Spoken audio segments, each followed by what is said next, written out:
1973ರಲ್ಲಿ ಅಟಲ್ ಬಿಹಾರಿ ವಾಜಪೇಯಿ ಅವರು ಬರೀ 7 ಪೈಸಾ ಏನು ಪೆಟ್ರೋಲ್ ರೇಟ್ ಇನ್ಕ್ರೀಸ್ ಆಗಿತ್ತು. ಅದಕ್ಕಾಗಿ ಅವರು ಒಂದು ಎತ್ತಿನ ಗಾಡಿಯಲ್ಲಿ ಸಂಸತ್ತಿಗೆ ಬಂದು ಒಂದು ಇದನ್ನ ಕ್ರಿಯೇಟ್ ಮಾಡಿದ್ರು. ಅಂದ್ರೆ ವಿರೋಧ ಹೆಂಗ್ ಮಾಡಬೇಕು ಅನ್ನೋದು ಅವರಿಂದ ಕಲಿಬೇಕು ಅಂತ ನಾವು ಈ ಕ್ಷಣದಲ್ಲಿ ಹೇಳ್ಬೋದು.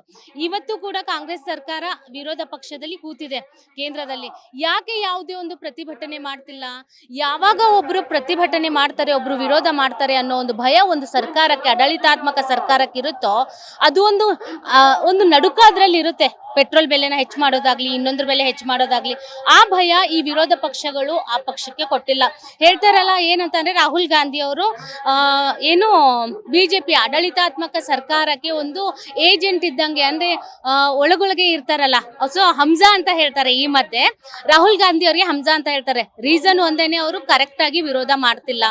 ಸೊ ಯಾವ ಪಕ್ಷಗಳು ವಿರೋಧ ಮಾಡ್ತಿಲ್ವೋ, ನಾವು ಜನರ ಹಿತಕ್ಕಾಗಿ ಆಮ್ ಆದ್ಮಿ ಪಾರ್ಟಿ ಅಂದ್ರೆ ನಿಮ್ಗೆಲ್ಲ ಗೊತ್ತಿರೋ ಹಾಗೆ ಒಬ್ಬ ಸಾಮಾನ್ಯ ಜನನ ಕೂಗು, ಒಬ್ಬ ಸಾಮಾನ್ಯ ವ್ಯಕ್ತಿಯ ಕೂಗು. ನಾವು ಬೆಳೀತಾ ಇರೋ ಈ ಪೆಟ್ರೋಲ್ ಬೆಲೆ ಆಗ್ಲಿ, ಮತ್ತೊಂದು ರೇಟ್ಗಳಾಗ್ಲಿ, ಇದಕ್ಕಾಗಿ ವಿರೋಧ ಮಾಡೋಣ ಅಂತಾನೆ ನಾವ್ ಇಲ್ಲಿಗೆ ಬಂದಿದೀವಿ. ಸರ್ಕಾರಗಳಿಗೆ ಏನಾದ್ರು ಸ್ವಲ್ಪ ಆದ್ರೂ ನಾಚಿಕೆ, ಮಾನ, ಮರ್ಯಾದೆ ಅನ್ನೋದಿದ್ರೆ, ಜನಜೀವನಕ್ಕೆ ಯಾವುದೇ ಒಂದು ಹಾನಿ ಆಗದಂತೆ, ಜನಜೀವನಕ್ಕೆ ಯಾವುದೇ ಒಂದು ತೊಂದರೆ ಮಾಡದಂತೆ ಬೆಲೆ ಏರಿಕೆಗಳನ್ನ ಕಂಟ್ರೋಲ್ ಮಾಡಬೇಕು, ನಿಯಂತ್ರಣದಲ್ಲಿ ಇಟ್ಕೋಬೇಕು ಅಂತ ನಾನು ಈ ಮೂಲಕ ಹೇಳೋಕೆ ಇಷ್ಟಪಡ್ತೇನೆ ಮೇಡಮ್.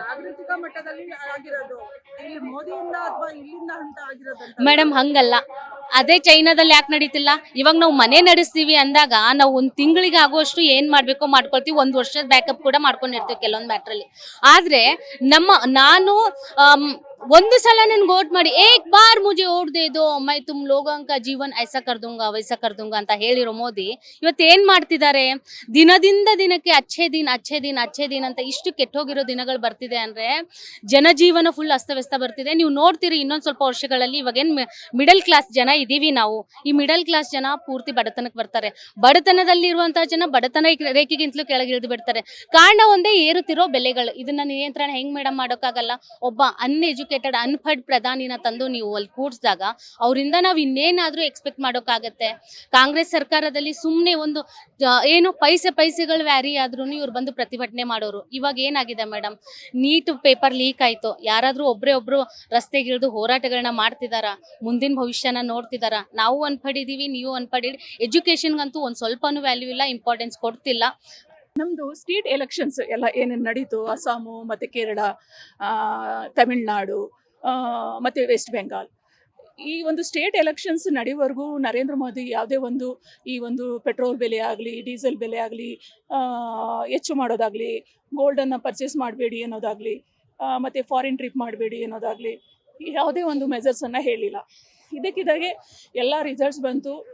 ಎಲ್ಲ ರಿಸಲ್ಟ್ಸಲ್ಲಿ ಹೆಚ್ಚು BJP ಹೋಟನ್ ಗೆದ್ದು ಹೆಚ್ಚು ರಾಜ್ಯಗಳಲ್ಲಿ ಅವರು ಸ್ಥಾನ ಗಳಿಸಿ ಅವರು ಒಂದು ರಾಜಕೀಯನ ಮಾಡಲಿಕ್ಕೆ ಆದಮೇಲೆ, ಯಾವಾಗ ಒಂದು ಸ್ಟೇಟ್ ಎಲೆಕ್ಷನ್ ಸ್ಟೇಟಲ್ಲಿ ಗೆದ್ದ ನಂತರ ನೆಕ್ಸ್ಟ್ ದಿವಸ ರಿಸಲ್ಟ್ ಆದ ನಂತರ ಹೈದರಾಬಾದಲ್ಲಿ ಅವರು ಈ ಒಂದು ಮೆಜರ್ಸನ್ನು ಹೇಳ್ತಾರೆ, ಹೀಗೆ ನೀವು ಇನ್ನು ಮುಂದೆ ಈ ರೀತಿ ಮಾಡಬೇಡಿ ಅಂತ.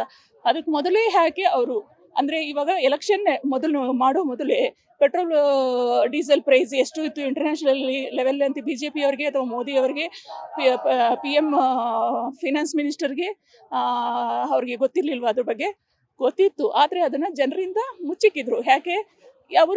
ಅವರ ಮೂಲ ಉದ್ದೇಶ ಏನು ಅಂದರೆ, ಎಲೆಕ್ಷನಲ್ಲಿ ಗೆಲ್ಲೋದು ಮುಖ್ಯ ಮೊದಲು, ನಂತರ ಜನರಿಗೆ ಏನೇ ತೊಂದರೆ ಆದರೂ ಮುಂದೆ ನೋಡೋಣ ಅನ್ನೋ ಒಂದು ದುರುದ್ದೇಶ ಅಷ್ಟೇ. ಅಂದರೆ ಅವರ ಮೋಟೋ ಏನು? ಎಲೆಕ್ಷನಲ್ಲಿ ಗೆಲ್ಲಬೇಕು, ನಮ್ಮ ಪಾರ್ಟಿಯನ್ನು ಇಡೀ ದೇಶದಲ್ಲಿ ಎಲ್ಲ ಕಡೆಯೂ ಕೂಡ ಒಂದು BJP ಸರ್ಕಾರವನ್ನು ತರಬೇಕು ಅನ್ನೋದು ಮುಖ್ಯ ಉದ್ದೇಶ. ಮತ್ತು ಈ ಒಂದು ಫಾರಿನ್ ರಿಸರ್ವ್ ಜಾಸ್ತಿ ಮಾಡಬೇಕು, ಯಾಕಂದರೆ ನಮ್ಮ ರುಪಿ ವ್ಯಾಲ್ಯೂ ತುಂಬ ಕಡಿಮೆ ಆಗ್ತಾ ಇದೆ. ಯಾಕಂದರೆ ಇಂಟರ್ನ್ಯಾಷನಲ್ ಲೆವೆಲಲ್ಲಿ ವೆಸ್ಟ್ ಏಷ್ಯಾದಲ್ಲಿ ಕ್ರೈಸಿಸ್ ನಡೆಯೋದ್ರಿಂದ ಅಲ್ಲಿ ಅಮೌಂಟ್ ನಾವು ಎಲ್ಲ ಪೆಟ್ರೋಲು ಡೀಸೆಲ್ನೆಲ್ಲ ನಾವು ಡಾಲರ್ಸಲ್ಲಿ ತೊಗೊಂಡು ಬರೋದ್ರಿಂದ ನಮ್ಮ ರುಪಿ ವ್ಯಾಲ್ಯೂ ಕಡಿಮೆ ಆಗ್ತದೆ. ಯಾಕೆಂದರೆ ಫಾರಿನ್ ರಿಸರ್ವ್ ನಮ್ಮಲ್ಲಿ ಕಡಿಮೆ ಇದೆ. ಮೋದಿ ಅವರಿಗೆ ಒಬ್ಬ ಪ್ರೈಮ್ ಮಿನಿಸ್ಟರ್ ಆಗಿ ಅವರಿಗೆ ನಮ್ಮಲ್ಲಿ ಫಾರಿನ್ ರಿಸರ್ವ್ ಎಷ್ಟಿದೆ ಅಂತ ಗೊತ್ತಿರಲಿಲ್ವ? ಮೊದಲು 2026 ಜನವರಿನಲ್ಲಿ ಫಾರಿನ್ ರಿಸರ್ವ್ ಎಷ್ಟಿತ್ತು, ಮೇ 2026ನಲ್ಲಿ ಫಾರಿನ್ ರಿಸರ್ವ್ ಎಷ್ಟಿತ್ತು? ಆದ್ದರಿಂದ ಯಾವ ರೀತಿ ಕ್ರೈಸಿಸ್ ಆಗುತ್ತೆ ಮುಂದೆ ಅಂತ ಅವ್ರಿಗೆ ರಿಸರ್ವ್ ಬ್ಯಾಂಕ್ ಆಗಲಿ, ಬೇರೆ ಫೈನಾನ್ಷಿಯಲ್ ಇನ್ಸ್ಟಿಟ್ಯೂಷನ್ ಆಗಿ ಅವ್ರಿಗೆ ಯಾವುದೇ ಒಂದು ಇನ್ಫಾರ್ಮೇಷನ್ ಅವ್ರಿಗೆ ಸಿಕ್ಕಿರ್ಲಿಲ್ವಾ?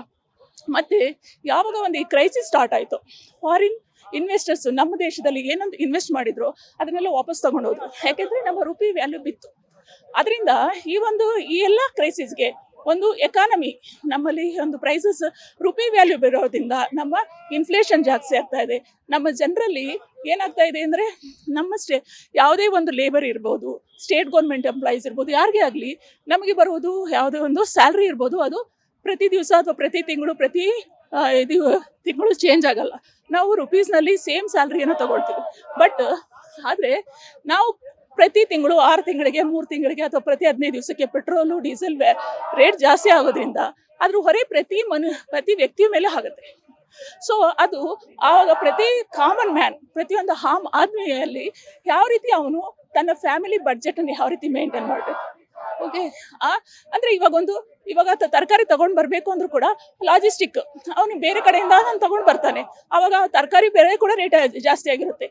ಪ್ರತಿಯೊಂದು ಇದೊಂದು ಚೈನ್ ರಿಯಾಕ್ಷನ್ ಇದ್ದಾಗೆ. ಒಂದು ಪ್ರೈಸ್ ಜಾಸ್ತಿ ಆದ್ರಿಂದ ಇನ್ನೊಂದು ಅದಕ್ಕೆ ಕನೆಕ್ಟ್ ಆಗಿರುತ್ತೆ. ಹೋಟೆಲ್ ಬಿಸ್ನೆಸ್ ಈ ರೀತಿ ಆಗಿರುತ್ತೆ. ಸೊ ಎಲ್ಲಾದರೂ ಇದೇ ಆಗೋದ್ರಿಂದ ಈ ಒಂದು ಇನ್ಫ್ಲೇಷನ್ ಜಾಸ್ತಿ ಆಗೋದ್ರಿಂದ ರುಪಿ ವ್ಯಾಲ್ಯೂ ಕಡಿಮೆ ಆಗುತ್ತೆ.